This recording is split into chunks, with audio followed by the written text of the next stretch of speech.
Olá, eu sou a Ana Paula, do Notas da Sobrinha, e hoje eu tenho mais um book haul, né, porque eu passo muito tempo sem gravar vídeo, e aí eu acabei tendo um monte de livros aqui pra mostrar, e eu gostaria de mostrar todos esses livros e falar sobre esses livros, então os próximos vídeos vão ser book hauls, mas eu pretendo fazer conteúdo de resenhas e outras coisas também nesse meio tempo.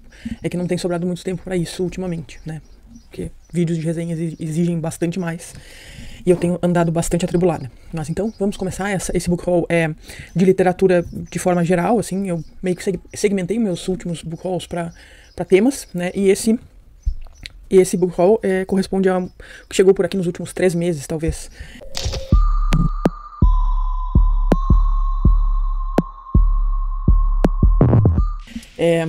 Entre livros trocados e comprados, e enfim.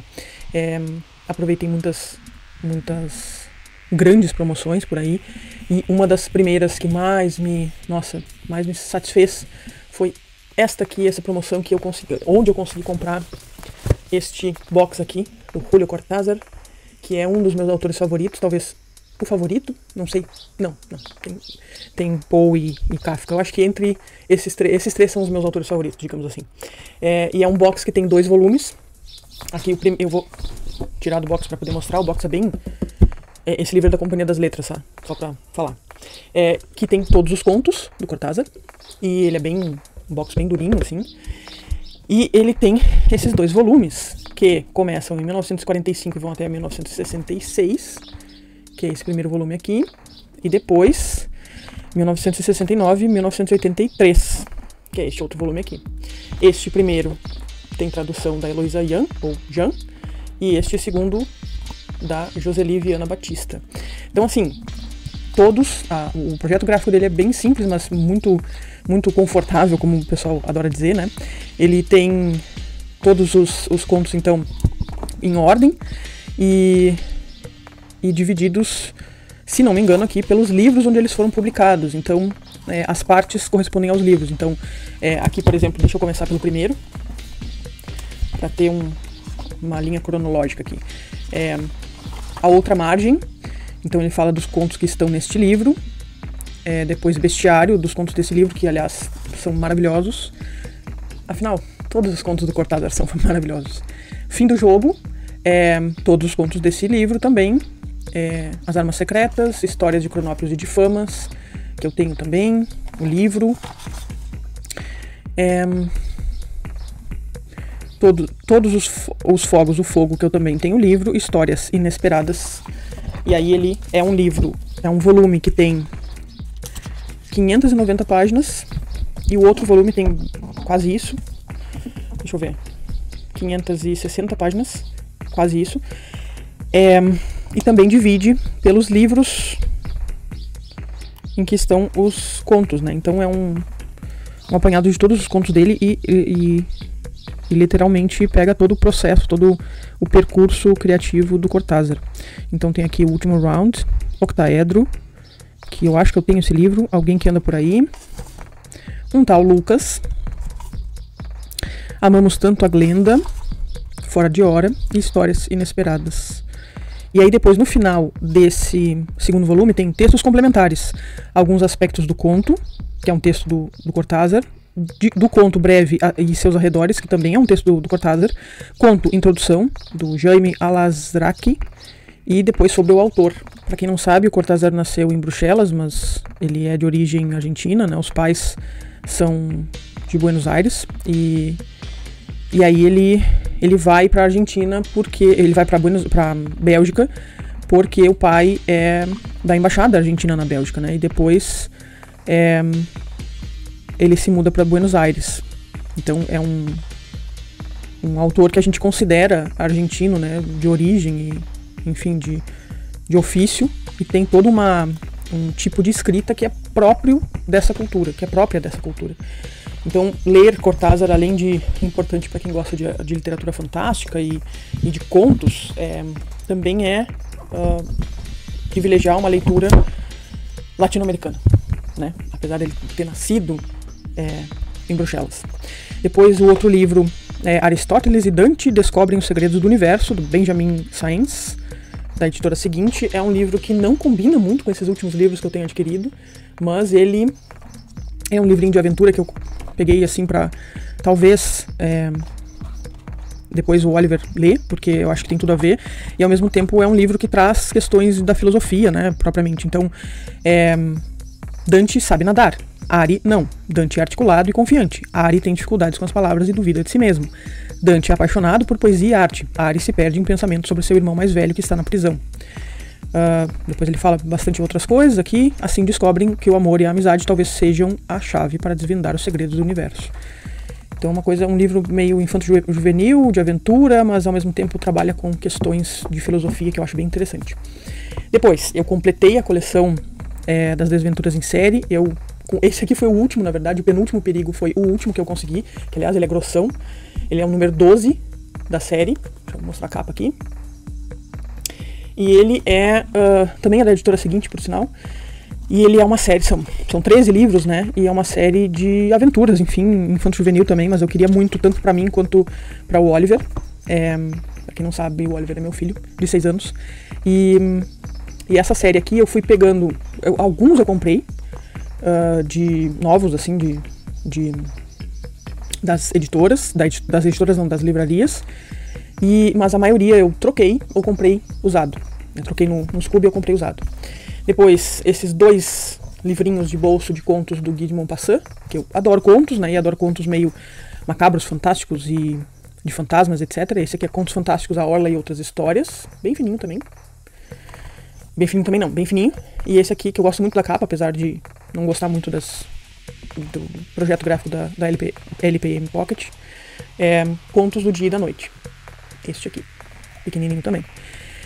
Eu não gosto muito dele ser branco, né? Na verdade, assim, esses livros da LPM Pocket são livros que são feitos para baratear custos para as pessoas poderem ter acesso aos livros. Isso eu acho ótimo, louvável, maravilhoso. Do ponto de vista de leitora, eu acho que a folha branca é ruim, porque, enfim, dificulta a leitura, deixa ela um pouco desconfortável. E esses livros, eles têm um problema para mim, que eles não abrem muito bem. Eles são muito duros, até por serem deste tamanho. Então eu tô pensando seriamente em juntar esses 2 livros aqui e fazer eles num livro só, encapar direitinho de forma que eles consigam abrir melhor e tal.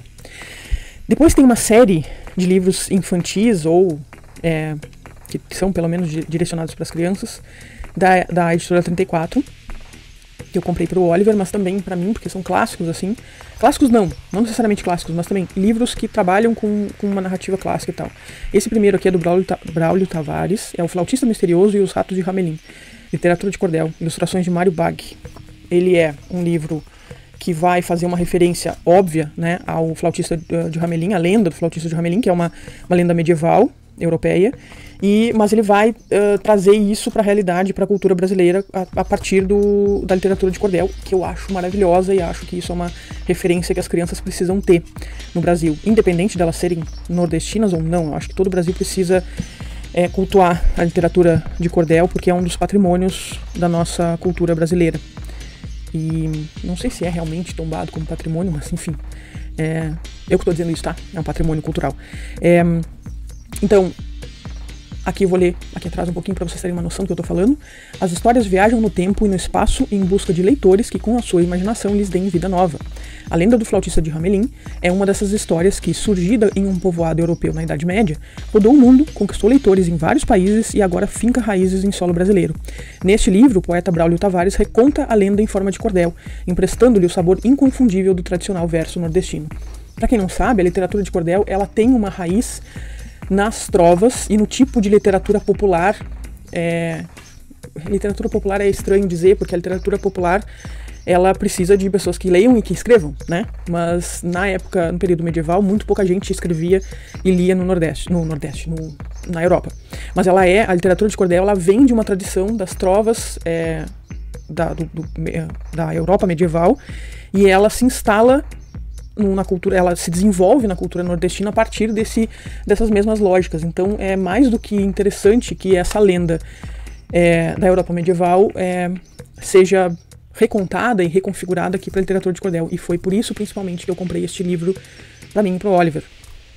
Não só para mim, né? Para todo mundo aqui em casa, mas para mim, porque sou adulta, e para o Oliver, que é uma criança.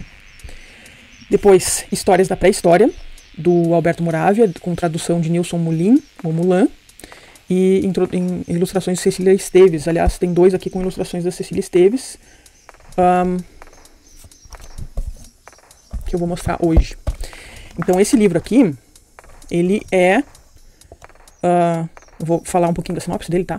Ele era uma vez, um tempo antes do tempo, quando tudo ainda estava por fazer e a história por inventar. Neste livro, Alberto Moravia vira tudo pelo avesso, deixa as fábulas de ponta cabeça e nos leva a olhar o mundo como ele é, sonhando com aquele que poderia ser. É um livro com bastante texto, né? Mas acho que uma excelente história para crianças. Muito bem. Depois A Lógica do Macaco, esse outro que é ilustrado pela Cecília Esteves. E esse aqui é da Ana Flora, ele é pequenininho. Deixa eu mostrar a capa que eu não mostrei, da Histórias da Pré-História. Assim. E este aqui, A Lógica do Macaco, é assim. Ele é fininho, ó. Livro com acabamento grampeado. E ele é bem curtinho de ler, dá pra ler numa noite, assim, pras crianças, mas ele trabalha com lógica, justamente, né, pras crianças que estão começando a serem introduzidas à matemática. Então, eu vou ler aqui um pouquinho da sinopse dele, para vocês terem uma noção do que é. O macaco Matias tem um jeito muito próprio de pensar. Quando encontra um livro de problemas matemáticos falando em amoras, mel e laranjas, ele não pensa em fazer contas, mas sim numa salada de frutas. No reino sem solução, onde um rei autoritário guarda todo o dinheiro para si e mantém a população em péssimas condições de vida, a lógica do macaco Matias fará dele um verdadeiro herói. Mas só ela não bastará. Antes disso, ele e seus amigos terão que descobrir a magia dos livros abandonados na biblioteca do reino. É lendo que eles vão encontrar novas maneiras de ver o mundo e se unir para mudar, de uma vez por todas, a situação em que viviam. Então, um livrinho ótimo aqui para as crianças. Também tem esse Histórias para Brincar, Gianni Rodari, tradução de Cid Piquet e ilustrações de Andrea Sandoval. É um livro que é tipo um livro-jogo, assim. Vou ler a sinopse para vocês entenderem do que se trata. Maior escritor italiano para crianças e um dos grandes nomes da literatura infanto-juvenil contemporânea, Gianni Rodari via seus livros como exercícios de fantasia e aventuras de descoberta do mundo. Histórias para Brincar reúne 20 narrativas que provocam a imaginação e atiçam a curiosidade. Cada uma delas traz 3 finais diferentes. O leitor é convidado a entrar no jogo e escolher o seu final preferido, ou inventar ele mesmo outras possibilidades. Nas últimas páginas do livro, o autor comenta de forma bem humorada cada um dos desfechos, revelando aos leitores os segredos criativos do seu laboratório de escritor. Eu comprei esse livro porque, além de me interessar muito por narrativas e pelo pensar narrativa em si, né, o exercício de fantasia que ele fala aqui, eu cresci com esses livros que tinham essa proposta de brincar com a ideia da narrativa e tal. Então, esses livros que tinham finais abertos e que tu podia construir o teu próprio final. E aí eu quis trazer essa experiência também pro meu filho. Depois o outro é o Território Lovecraft, que ele dá origem à série que tá no HBO, que é do Matt Ruff. Esse livro é da Intrínseca, ele tem essa capa muito legal aqui, toda estourada, e a capa em si é muito bonita, o design da capa, e ele tem corte azul. E ele é um livro, capa dura, né? Ele é um livro que conta uma história. É interessante a proposta dele, porque assim, o Lovecraft foi considerado um dos melhores autores de fantasia e foi inventor do horror cósmico e tal. Mas a gente sabe, tanto os fãs quanto as pessoas que gostam de literatura de forma geral, sabemos que o Lovecraft era um racista que colocava isso nas suas histórias muito claramente.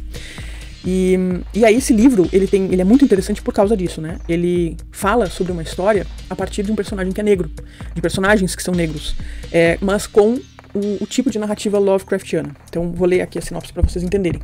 Um vulto de branco é mais assustador se for um fantasma ou um membro da Ku Klux Klan. Nos Estados Unidos segregados da década de 1950, Atticus é um rapaz negro, veterano da Guerra da Coreia, fã de H.P. Lovecraft e outros escritores de Pulp Fiction. Ao descobrir que o pai desapareceu, ele volta à cidade natal para, com o tio e a amiga, partirem uma missão de resgate. Mas não será uma viagem qualquer. O grupo enfrentará sociedades secretas, rituais sanguinolentos e o preconceito de todos os dias. E essa é apenas a primeira parada de uma jornada impressionante. Estruturado ao mesmo tempo como uma coletânea de contos e um romance, Território Lovecraft apresenta, além de personagens memoráveis, elementos sobrenaturais, como casas assombradas e portais para outras realidades, objetos enfeitiçados e livros mágicos. Um retrato caleidoscópico do racismo, o fantasma que até hoje assombra o mundo.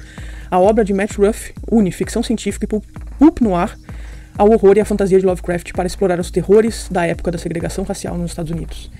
Maravilhoso, né?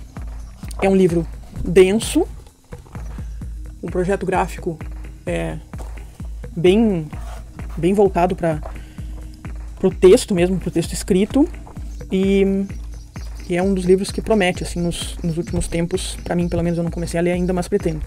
E aí, nessa mesma pegada, tanto do ponto de vista do gênero narrativo quanto das questões temáticas, eu comprei, finalmente, o Benti, a trilogia completa, o livro que traz a trilogia completa, que é da Nnedi Okorafor, desculpem, eu não pronunciar direito, que foi vencedor dos prêmios Hugo e Nebula, que são os principais prêmios de literatura de ficção científica do mundo. Então, assim, um livro que ganhou esses principais prêmios é um livro que precisa ser conferido.